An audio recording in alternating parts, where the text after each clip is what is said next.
This could go anyway. Just prepare yourselves.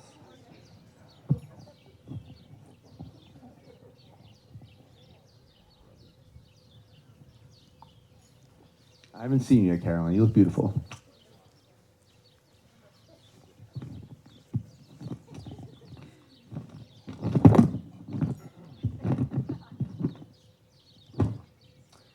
So in typical fashion of speeches that I've written, and more importantly that I've written for Max, for some of the most important wedding speeches that he's given, we throw a quick joke towards one person, and then we shine the light on someone else. I'm gonna go ahead and not do any of that. I'm gonna skip to it and just, happy birthday, Maddie. Happy birthday, Maddie. See, Max gave me a shout out at Maddie's wedding, so now Max and Maddie gets a shout out at Max's wedding. But let's focus on the main man who we're all responsible for being here tonight. He's always the calmest man in the room. He's been stress-free through the planning of this entire wedding and everything leading up to it. He's the CEO of Siegelman Stable. Love you, Robbie. Really, though, I've written multiple speeches for Max. We'd sit down, discuss a theme, but finding a theme for tonight was pretty tough. When a brotherhood like ours spans as many years and chapters as ours, you want to mention everything, but I keep sitting down to write this, and literally all I could think about is Knicks in 4. Maybe that's the theme. Not of the speech, but of Karoline and Max's life. Think about it. The dominance, and it's a pretty generational run that no one's ever seen before. I remember that random Saturday morning when I got a text from you. You had snuck a picture of Karoline and her friends taking product shots in a random East Village walk-up. You were so happy. Just this guy in this random apartment, completely locked in on this girl who you had just started seeing. From that moment, it was nobody but her. It was just like when Jalen, in the summer of 2022, was signed by the Knicks, and it was the start of our future. Speaking of future, fast forward to that amazing girl that you were smitten over, packing little red boxes in your tiny apartment with Future on repeat in the background.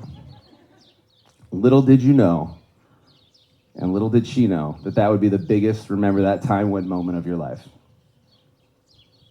Later that year, Karoline got into her first Siegelman Claire Christmas card photo for Luis and Robbie.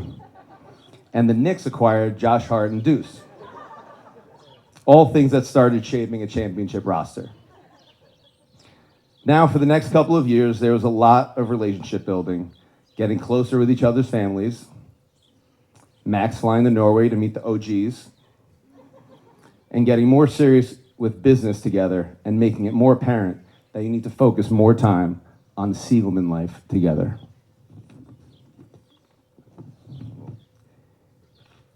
It was in that summer of 2024 when you went all in on Siegelman Stable and this 24/7, 365 life together, pulling direct timing and comparison from Leon Rose trading 5 draft picks for Mikal Bridges.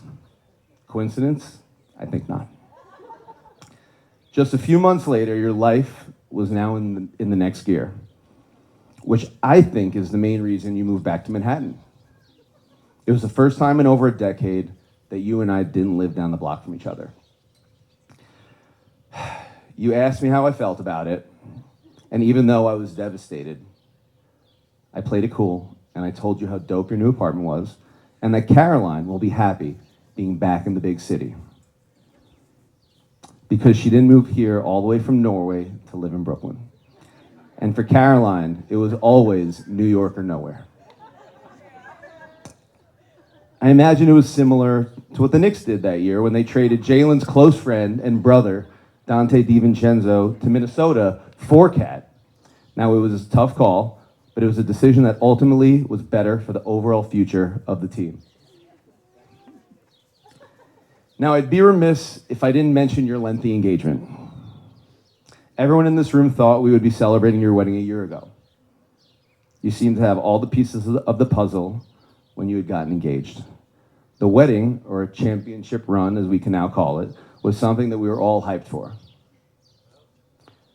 Putting the blame on timing and things are too busy as you held off planning was very clever. But it was blatantly obvious that you wanted to sneak in a little Easter egg, as you always do, and which you love doing so much. And you also wanted to get Don Julio to sponsor the wedding. You needed to wait to say I do in the year of the horse. You're welcome. Also, while we waited, you added Alva, which we wish she was here, which in respect for the theme of the speech, we'll call her Landry Shamet.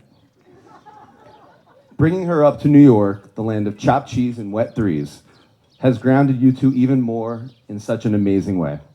And I'm excited to see the dynasty that you two build together.